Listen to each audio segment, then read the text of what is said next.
Hello everyone, this is English Tutor Hub official channel and welcome. In today's video, we're gonna be looking at adverb of place, a complete guide. Let's get started. An adverb of place is a type of adverb used to talk about the place or direction where an action is happening and answer the question where. Adverbs of place can go anywhere in a sentence. That is, they can be used at the beginning, in the middle, or at the end of the sentence. Continue to watch the full video to learn adverb of place, definition, types, rules, and example sentences. This video covers adverb of place, definition, and meaning. Adverb of place examples. Adverb of place examples in sentences. How to recognize adverb of place.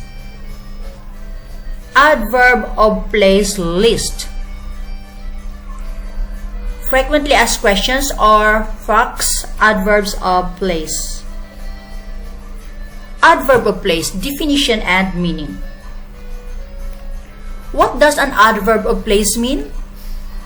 The word adverb in the phrase adverb of place means a word or phrase that modifies, adds, or limits the meaning of a verb, an adjective, or another adverb. On the other hand, the word place in the phrase adverb of place refers to the place or direction where an action takes place. So, what is an adverb of place in English grammar? By definition, adverbs of place are the words that are used in sentences to describe a location, place, distance, direction, or the setting in which an action occurs. The main function of adverbs of place is to answer the query, where. In a sentence, they can be used at the beginning, in the middle, or at the end position. Examples of adverbs of place. Look carefully at the following sentences which carry adverbs of place. Here are a few examples of adverbs of place in the beginning, middle, and end of a sentence. A. Here comes the king. Here comes the king. B. I am likely to get away early. I am likely to get away early. C. Are you planning to go outside? Are you planning to go outside? List of adverbs of place. Have a look at the following list of adverbs of place and learn to use them in your conversations and write-ups.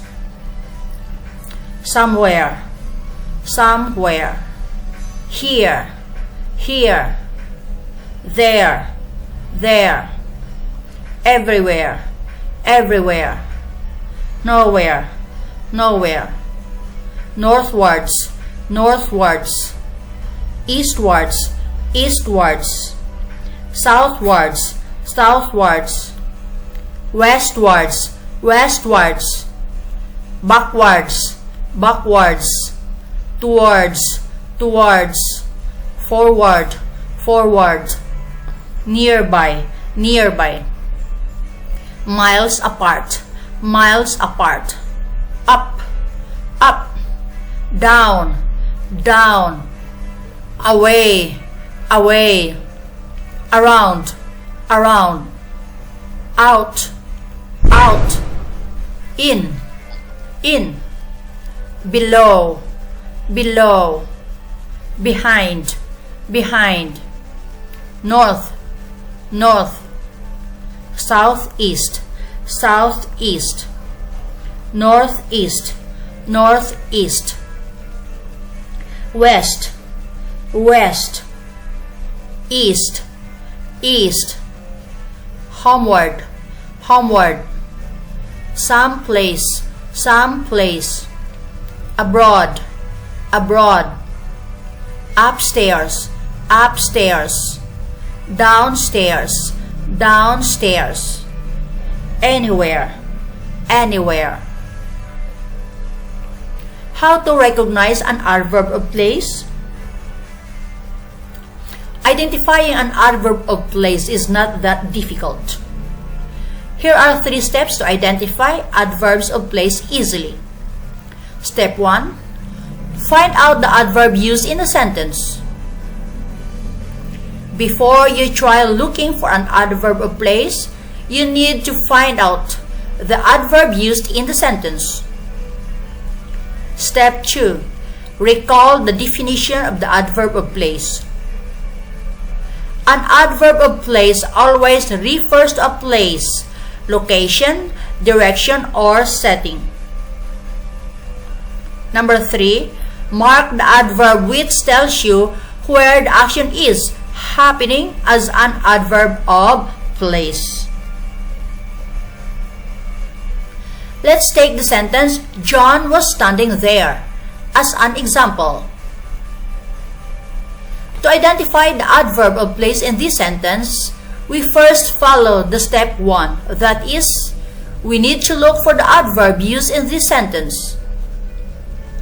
The adverb in the sentence is there, as it adds to the meaning of the verb standing, informing you of the place where John was standing and answering the question, where?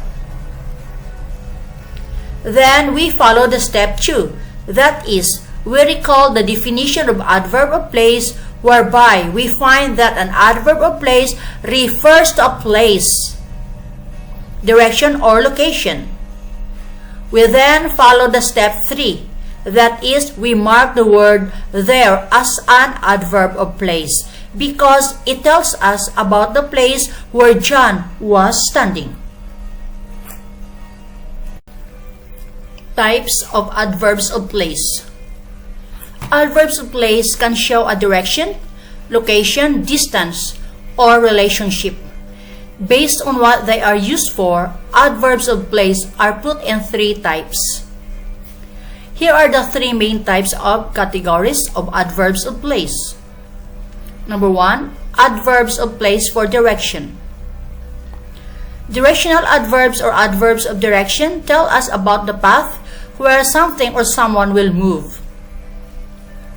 Examples of adverbs of place for direction. A. She moved forward to welcome her guest. She moved forward to welcome her guest. B. He climbed upward. He climbed upward. C. He stepped backward. He stepped backward. Number 2, adverbs of place for location. Adverbs of place for location tell us about the location where something or someone is. Examples of adverbs of place for location. A. Look behind. Look behind. B. Examples are given below. Examples are given below. Number 3, adverbs of place for distance. Adverbs of place for distance tell us how far or near something or someone is. Examples of place for distance. A. My shop is nearby. My shop is nearby. B. A gunshot 3 rounds of fire near. A gunshot 3 rounds of fire near. Rules for adverbs of place. These simple rules for adverbs of place will help you to use them the right way. Rule 1. Adverbs of place are usually placed in end position. Examples. Come here. Come here. Go there. Go there. He stood nearby. He stood nearby. Rule 2. Adverbs of place can also be put in front position for emphasis. Examples. Here comes the king. Here comes the king. B. Outside there is a dog. Outside, there is a dog. C. Inside, there's a woman. Inside, there's a woman. Rule 3. Adverbs of place can also be used in the middle of a sentence. Examples: A. He moved away quickly. He moved away quickly. B. You have to get away early. You have to get away early. C. John jumped up suddenly. John jumped up suddenly. The next slide is a practice exercise. Adverbs of place exercises. The following exercises will help you to gain better understanding about how adverbs of place work. Choose the suitable option to complete each sentence. Number 1. Blank the bus. A. Out. B. Westward. C. Lightly. D. Here. Answer each letter. D. Here the bus. Number 2. John stood blank. A. On. B. Underneath. C. Somewhere. D. There. Answer each letter.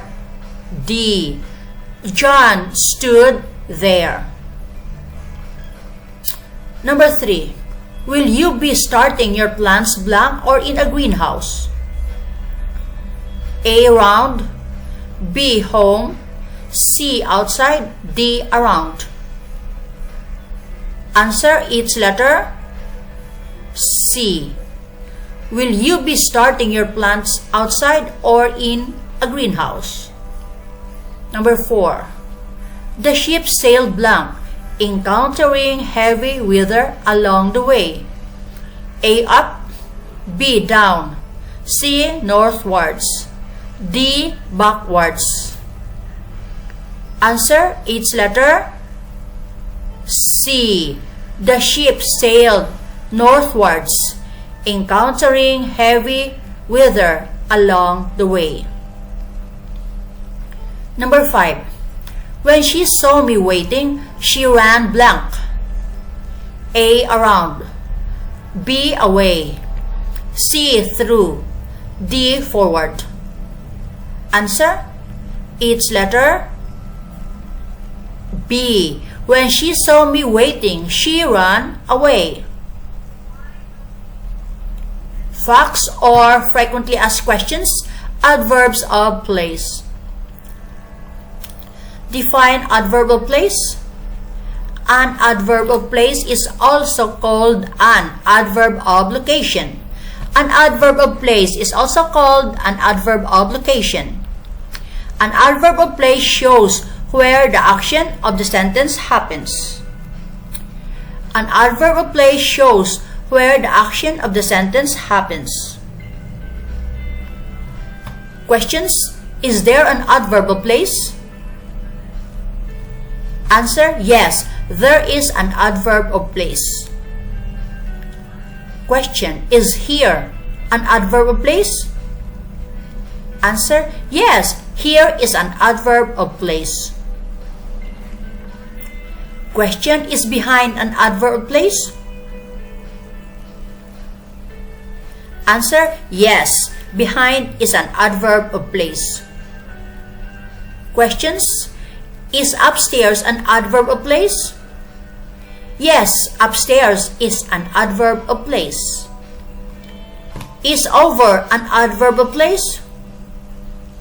Answer: yes, over is an adverb of place. So there you go guys, this video ends here about adverb of place, a complete guide. Thanks for watching.